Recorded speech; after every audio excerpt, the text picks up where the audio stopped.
Hello students, once again you all welcome in your channel Ravi Commerce and Maths Classes।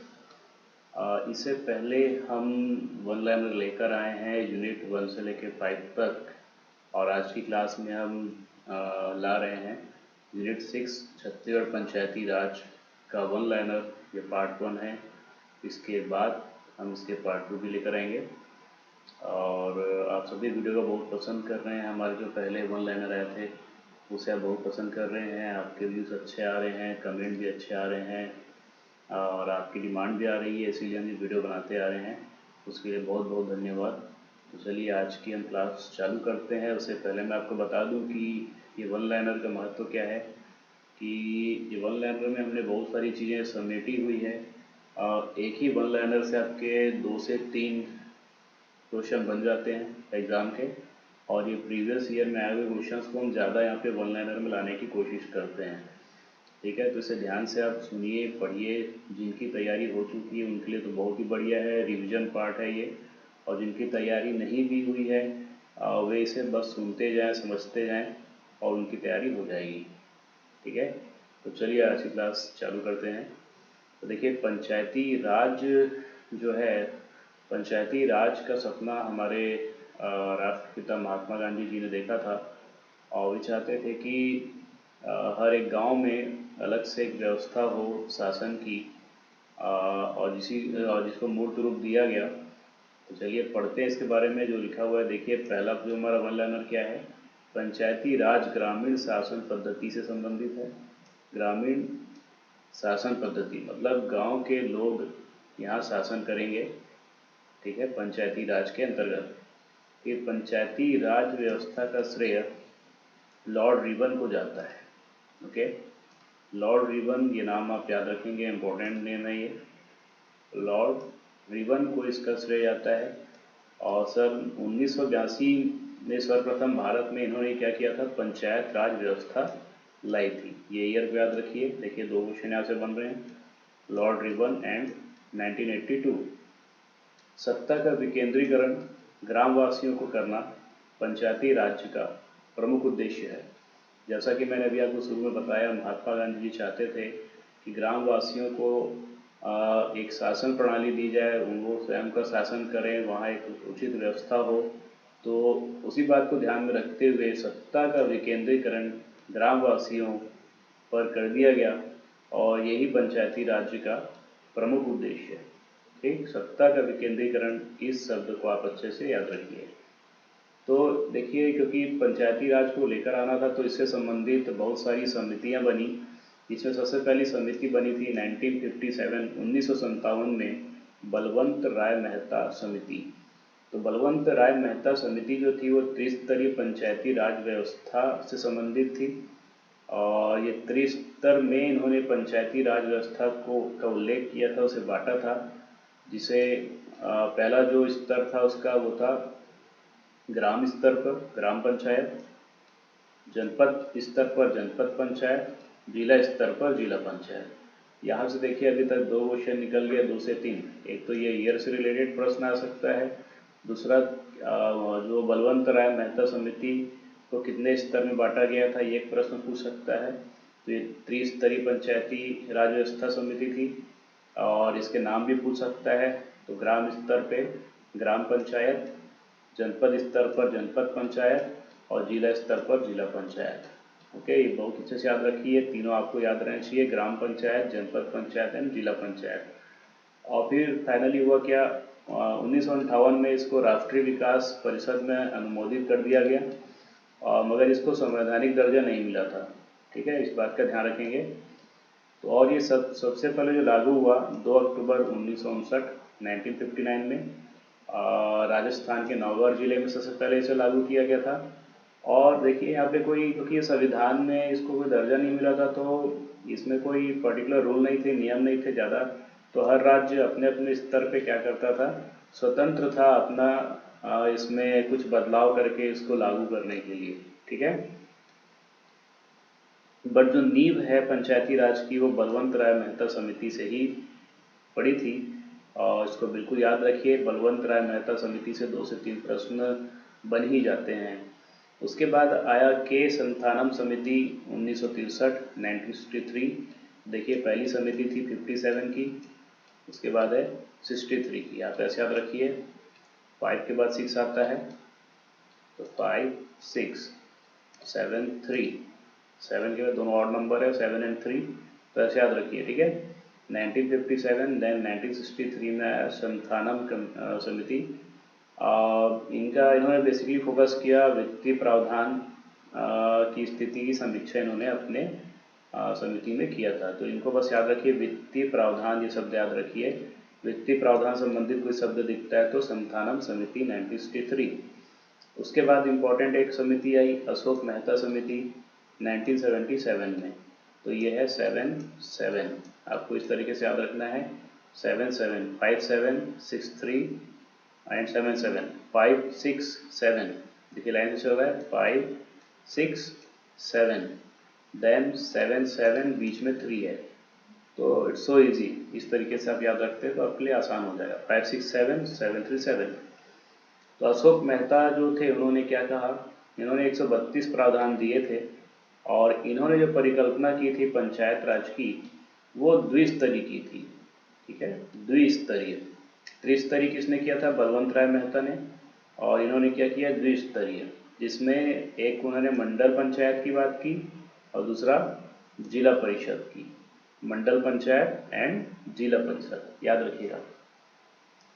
उसके बाद समिति आई हनुमंत राव समिति 1984। अब आपको पहले शुरू के 3 को एक साथ याद रखना है, बलवंत राय मेहता, संथानम एंड अशोक मेहता, इसके ईयर 5-6-7, 7-3-7, और इनको अलग से याद रखना है। तो हनुमंत राव समिति 84 में आई।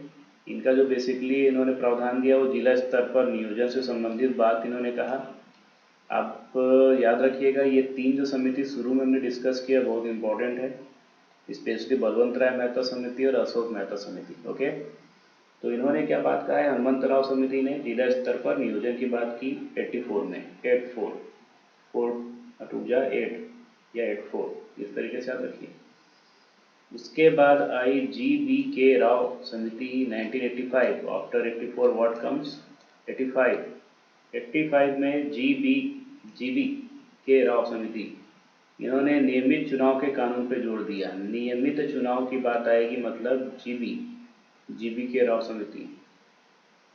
जिला स्तर पर नियोजन हनुमंत राव। उसके बाद 86 में आई लक्ष्मीमल सिंघवी समिति, लक्ष्मीमल सिंघवी समिति। देखिए यह हनुमान भी हमारे भगवान का नाम है, ठीक है, और लक्ष्मी भी माता लक्ष्मी का नाम है, तो इन दोनों का आप याद रख सकते हैं। बीच में GBK राव समिति है, तो हनुमंत राव, GBK राव, लक्ष्मीमल, ये 86। और ईयर्स तो सीक्वेंस में जा रहे हैं, 84, 85, 86, ठीक है। तो इसको आपको याद रखना है। इन्होंने क्या किया, इन्होंने क्या दिया था समिति में, ग्राम पंचायतों को आर्थिक संशोधन द्वारा आत्मनिर्भर बनाने हेतु जोर दिया है। आर्थिक संशोधन द्वारा ग्राम पंचायत को क्या करना, आत्मनिर्भर बनाने के लिए इन्होंने जोर दिया। और पंचायत राज संस्थाओं को संवैधानिक मान्यता की बात भी इन्होंने किया था। देखिए हम बात करते थे बलवंत, तो जो राव मेहता समिति थी उसमें कोई संवैधानिक दर्जा नहीं मिला था, है ना। तो जब ये आए यहाँ पे लक्ष्मीमल सिंघवी जी की जो समिति थी, उन्होंने क्या किया, संवैधानिक मान्यता देने की बात कही, ठीक है, और साथ में ग्राम पंचायत में आर्थिक संशोधन की भी बात कही। फिर PK तुगन समिति आई 88 में। अब देखिए 87 में यहाँ कुछ नहीं है, 84, 85, 86, 88 इसको याद रखेंगे। 88 में थुगन समिति आई और उन्होंने कहा स्थानीय निकाय को संवैधानिक मान्यता की अनुशंसा। इन्होंने भी क्या की, संवैधानिक मान्यता की अनुशंसा की। तो याद रखेंगे 86, 88 यहाँ पे संवैधानिक मान्यता की अनुशंसा की बात की गई है। भूरिया समिति आई 1988 में, ये दोनों समितियाँ 88 वाली हैं। इन्होंने पेशा एक्ट PESA एक्ट लाने की मांग की, एग्जाम में आता है। PESA पेशा एक्ट की समिति संबंधित है, तो भूरिया समिति, ठीक। तो ये हो गया आपका बेसिक। अब तक जो समितियां आई उन्होंने अपनी अपनी बातें कही। इसके बाद फिर 73वां संशोधन विधेयक लोकसभा द्वारा 22 दिसंबर 1996 को पारित किया गया था। 73वें संविधान संशोधन के समय हमारे जो राष्ट्रपति थे वो थे डॉक्टर शंकर दयाल जी, और जो प्रधानमंत्री थे पी नरसिम्हा राव थे। याद रखेंगे, यहाँ से 2 क्वेश्चन बन रहे हैं, 2 से 3 एग्जाम में आ सकता है। राष्ट्रपति थे डॉक्टर शंकर दयाल, प्रधानमंत्री पी नरसिम्हा राव। 73वां जो संशोधन दिल्ली में लागू नहीं है, याद रखेंगे। भारतीय संविधान का अनुच्छेद 243 त्रिस्तरीय पंचायती राज का प्रावधान करता है। तो फाइनली त्रिस्तरीय पंचायती राज जो अपने बलवंत राय मेहता जी ने दिया था, इसको अपनाया गया है ना, ग्राम पंचायत, जनपद पंचायत और जिला पंचायत। तो त्रिस्तरीय पंचायती राज का प्रावधान करता है। फिर 11वीं अनुसूची में अनुच्छेद 243G में 29 विषयों को शामिल किया गया है। याद रखेंगे, 29 विषयों को शामिल किया गया 11वीं अनुसूची में। अनुच्छेद है 243, विषय है 29 और अनुसूची है 11। याद रखेंगे। पंचायत संस्थाओं को 3 भागों में बांटा गया है। ये जो ऊपर बता दिया आपको, ग्राम पंचायत, जनपद पंचायत एवं जिला स्तर पे जिला पंचायत। ग्राम, जनपद, जिला, बहुत इंपॉर्टेंट नाम है, तीनों क्या रखें, ग्राम, जनपद एंड जिला, ये लोग काम करेंगे। ग्राम पंचायत में सरपंच, उप सरपंच और पंच ये मिलके लोक सेवा का काम करते हैं। सरपंच, उप सरपंच और पंच, तीनों को बहुत अच्छे से याद रख लीजिए। जनपद पंचायत में जनपद पंचायत के सदस्य, उसके अध्यक्ष और उपाध्यक्ष, यहाँ भी 3 कैटेगरी है, सदस्य, अध्यक्ष और उपाध्यक्ष। ग्राम पंचायत की बात किए थे तो सरपंच, उप सरपंच, पंच। जनपद पंचायत की बात करेंगे तो सदस्य, अध्यक्ष, उपाध्यक्ष। वैसे ही जिला पंचायत में भी जो सेवा देंगे वो है जिला पंचायत के सदस्य, अध्यक्ष एवं उपाध्यक्ष। इन सभी टर्म को याद रखिए, ये लोक सेवा करेंगे भाई। उसके बाद पंचायती राज अधिनियम के अनुसार देश के मध्य प्रदेश राज्य में सर्वप्रथम चुनाव कराया गया था। चुनाव जो हुआ था पंचायती राज का, सबसे पहले मध्य प्रदेश राज्य में हुआ था और उस समय छत्तीसगढ़ भी मध्य प्रदेश का भाग हुआ करता था। ठीक। राज्य वित्त आयोग का गठन राज्य के राज्यपाल के द्वारा किया जाता है। इंपॉर्टेंट, राज्य वित्त आयोग का गठन राज्य के राज्यपाल द्वारा किया जाता है। प्रश्न पूछता है, छत्तीसगढ़ पंचायत राज एक्ट जो प्रभावी हुआ 1994 से हुआ, 1993 से ही इसके बात चल रही थी और 1994 में क्या हो गया, ये प्रभावी हो गया। छत्तीसगढ़ राज्य एक्ट में 15 अध्याय, 132 धाराएं और 4 अनुसूचियां हैं। अनुसूची 4, धाराएं 132, अध्याय 15।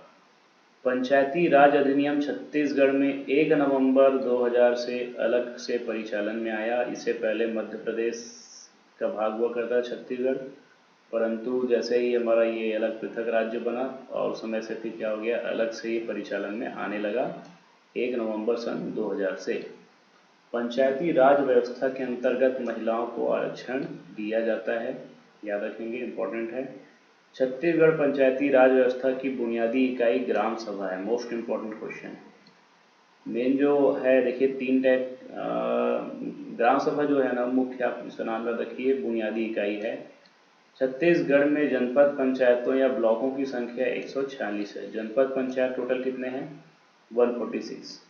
यदि पंचायत और छावनी बोर्ड के मध्य विवाद हो जाता है तो अंतिम निर्णय कौन लेती है, राज्य सरकार। पेपर में आता है, आया हुआ है।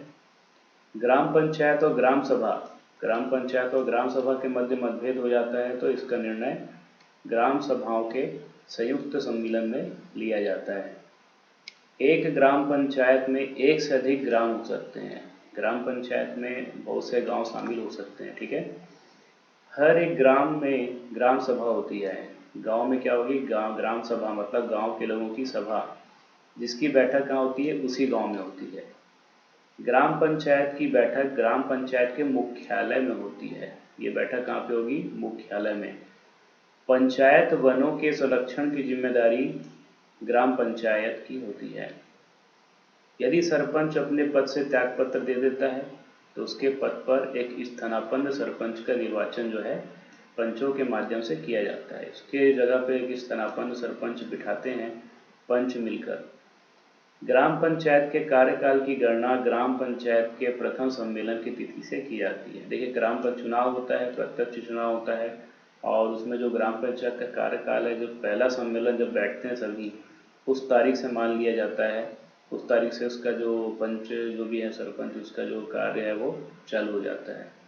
ग्राम सभा की जो बैठक होती है उसमें कम से कम 1/3 भाग महिलाओं को होना आवश्यक है। ठीक है, जैसे मान लीजिए कि 3000 लोग उस गांव में रहते हैं। पहला तो क्राइटेरिया है कि उसका 1/10 जो वहाँ पे उपस्थित हो पहले तो 3000 लोगों में 1/10 बोले तो आपके 300 लोग पहले तो ग्राम सभा में उपस्थित कम से कम होने चाहिए। अब ये 300 लोगों में 1/3 क्या होने चाहिए, महिलाएं होनी चाहिए। मीन्स कम से कम 100 महिलाएं होंगी तभी ग्राम सभा की बैठक हो पाएगी।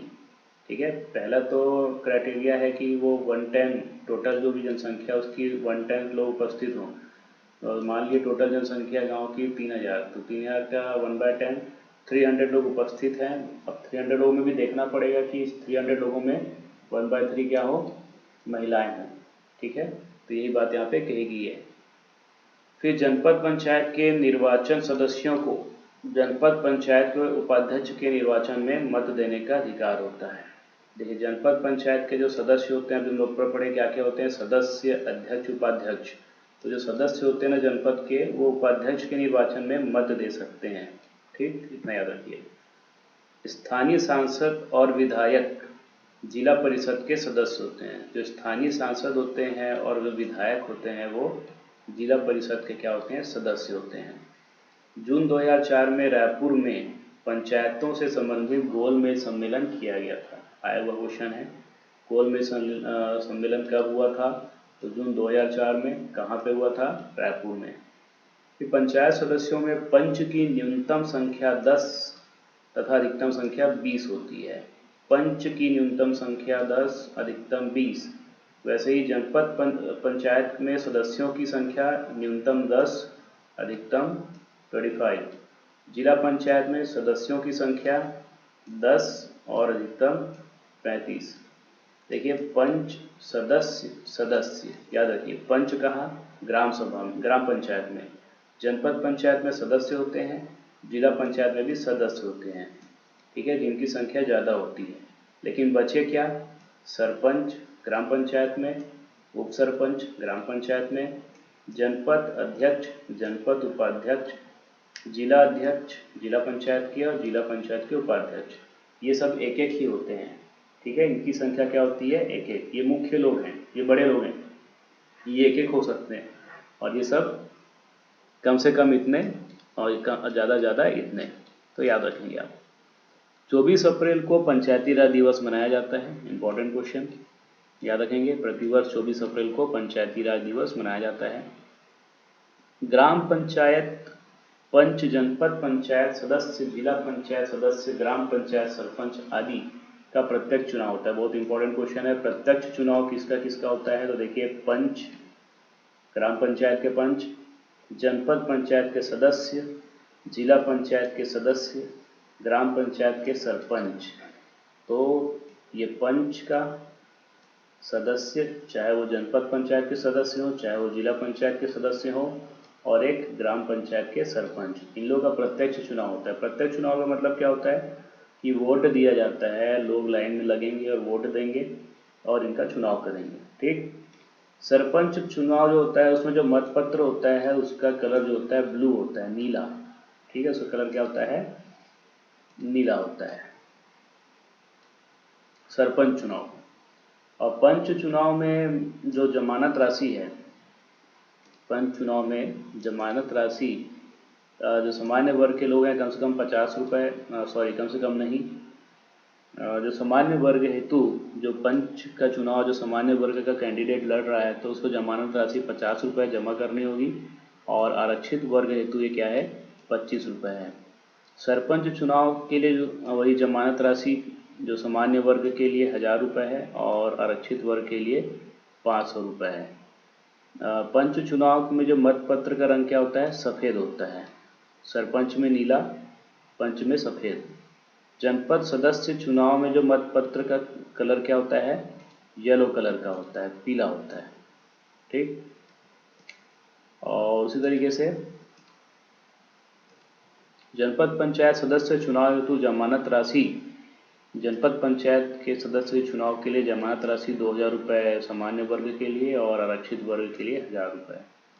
और जिला पंचायत की बात करें तो उसके सदस्य के चुनाव के लिए गुलाबी कलर का होगा जो मतपत्र है वो, और जमानत राशि सामान्य वर्ग के लिए 4000 रुपये और आरक्षित वर्ग के लिए 2000 रुपये।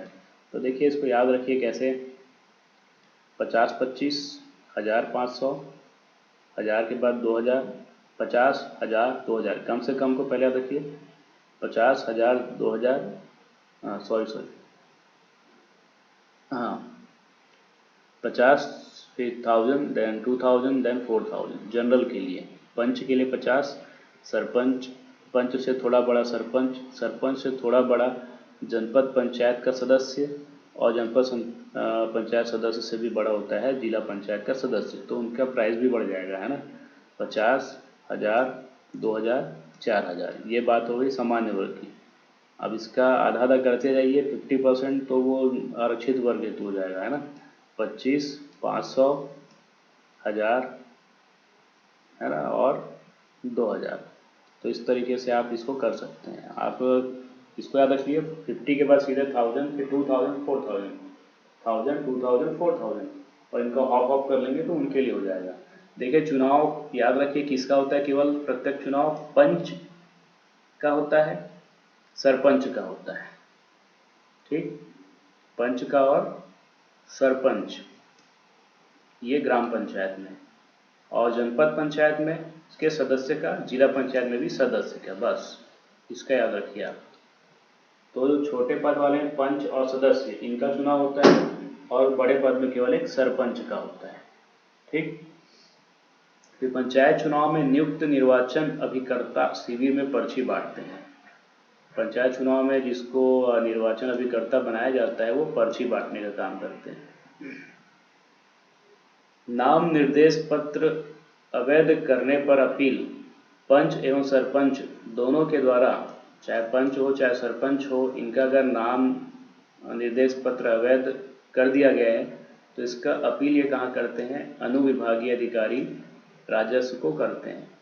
और इसी तरीके से अगर नाम निर्देश पत्र अवैध कर दिया गया है जनपद पंचायत के सदस्य का, तो ये इसका अपील कहाँ करेंगे, कलेक्टर को। और अगर जिला पंचायत सदस्य का अगर रिजेक्ट कर दिया गया है, अवैध कर दिया गया है, तो वो संचालक पंचायत को इसका क्या करेंगे, अपील करेंगे। अविश्वास प्रस्ताव हेतु सूचना, अविश्वास प्रस्ताव हेतु सूचना ग्राम पंचायत किसको देती है, अनुविभागीय अधिकारी को देती है। याद रखेंगे ये सब इम्पोर्टेंट है, आता है एग्जाम में। और जनपद पंचायत किसको देती है, जिला कलेक्टर को अविश्वास प्रस्ताव हेतु सूचना, और जिला पंचायत देती है संचालक पंचायत को। अविश्वास प्रस्ताव की अपील, सूचना हो गया, उसके बाद अपील, अपील सरपंच कलेक्टर को करते हैं 7 दिन के भीतर, और उप सरपंच भी कर सकते हैं इसी तरीके से कलेक्टर को ही 7 दिन के भीतर। अविश्वास प्रस्ताव की अपील जनपद पंचायत अध्यक्ष करते हैं 10 दिन के भीतर संचालक पंचायत को, ठीक है। और सेम व्यवस्था जो है वो जनपद पंचायत के उपाध्यक्ष हेतु भी है, ये भी संचालक पंचायत को 10 दिन के भीतर अपील कर सकते हैं। अविश्वास प्रस्ताव जिला पंचायत अध्यक्ष द्वारा राज्य सरकार को 15 दिन के भीतर किया जाता है, और यही व्यवस्था जिला पंचायत के अध्यक्ष हेतु भी है, सॉरी उपाध्यक्ष है यहाँ पे, ठीक है, उपाध्यक्ष हेतु भी यही व्यवस्था है। ग्राम पंचायत में निलंबन हेतु अधिकृत, ग्राम पंचायत में निलंबन हेतु अधिकृत प्राधिकारी अनुविभागीय अधिकारी राजस्व का होता है, ठीक है। निलंबन का अधिकारी कौन है, अनुविभागीय अधिकारी ग्राम पंचायत में। और जनपद पंचायत में कौन है निलंबन प्राधिकारी, अतिरिक्त कलेक्टर, कलेक्टर या अतिरिक्त कलेक्टर। जिला पंचायत में निलंबन हेतु अधिकारी होता है कलेक्टर, तो अनुविभागीय अधिकारी, कलेक्टर या अतिरिक्त कलेक्टर और कलेक्टर। ग्राम पंचायत में पद से हटाने हेतु अधिकृत प्राधिकारी अनुविभागीय अधिकारी राजस्व का होता है। जनपद पंचायत में पद से हटाने हेतु अधिकृत प्राधिकारी कलेक्टर या अतिरिक्त कलेक्टर होता है, और जिला पंचायत में पद से हटाने हेतु अधिकृत प्राधिकारी संचालक पंचायत होता है। पंच द्वारा त्याग पत्र सरपंच को दिया जाता है। कोई पंच अगर त्याग पत्र देना चाहता है तो अपने सरपंच को देगा। सरपंच एवं उप सरपंच अगर त्याग पत्र देना चाहते हैं तो उप संचालक पंचायत को देते हैं। जनपद पंचायत सदस्य अगर त्याग पत्र देना चाहते हैं तो अपने जनपद पंचायत के अध्यक्ष को देंगे। जनपद पंचायत अध्यक्ष अगर अपना त्याग पत्र देना चाहते हैं तो वो कलेक्टर को देंगे।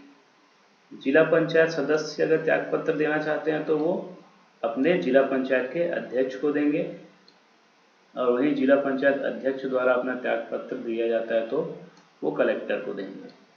ग्राम पंचायत में पंचायतों का निरीक्षण ग्राम एवं समाज सेवा संगठन या अनुविभागीय अधिकारी द्वारा किया जाता है, पंचायतों का निरीक्षण। और जनपद पंचायत में पंचायतों का निरीक्षण संचालक पंचायत, कलेक्टर अथवा नामांकित अधिकारी द्वारा किया जाता है। जिला पंचायत में पंचायतों का निरीक्षण संचालक पंचायत अथवा उनके द्वारा नामांकित अधिकारी द्वारा किया जाता है। ठीक है, तो ये हमारा वन लाइनर हुआ आज का पार्ट 1 में। इसके आगे भी और है, बट जितने भी वन लाइनर हम यहाँ भी आपको समझाए हैं, डिस्कस किए हैं, यहाँ से क्वेश्चन आना तय होता है। बहुत इंपॉर्टेंट वन लाइनर्स हैं, इसको बार बार सुनिए, बार बार देखिए, और कोई भी डाउट रहेगा तो हमें कमेंट बॉक्स में आप लिखिए। बहुत जल्द इसका पार्ट 2 भी हम लेकर आएंगे। पंचायती राज जो यूनिट 6 है थोड़ा बड़ा है तो थोड़ा कवर करने में टाइम लगेगा, बट आज के वीडियो में मैं बहुत सारी चीज़ें कवर कर ली है। ठीक है, पार्ट 2 भी बहुत जल्द हम लॉन्च करेंगे। आज के लिए इतना ही। Thanks for watching. हमारे अभी कॉमर्स एंड मैथ्स क्लासेस में और भी कोर्सेज अवेलेबल हैं, आप देख सकते हैं स्लाइड में। एक्चुअली हमारी क्लासेज होती हैं कॉमर्स की, अभी हम ऑनलाइन क्लासेस भी प्रोवाइड कर रहे हैं। तो अगर आप कॉमर्स के स्टूडेंट्स हैं तो commerce 11th 12th BCom MCom MBA CA सभी की हम क्लासेस प्रोवाइड कर रहे हैं। तो इसके लिए आप हमें इस नंबर पर कांटेक्ट कर सकते हैं ऑनलाइन क्लासेस के लिए। ठीक है, इसके अलावा आप देख सकते हैं और भी क्लासेस हम प्रोवाइड करते हैं। Okay, thanks for watching. Video अच्छी लग रही है तो ज़रूर चैनल को सब्सक्राइब कीजिए, लाइक कीजिए, कमेंट कीजिए। आज के इतना ही, थैंक्स।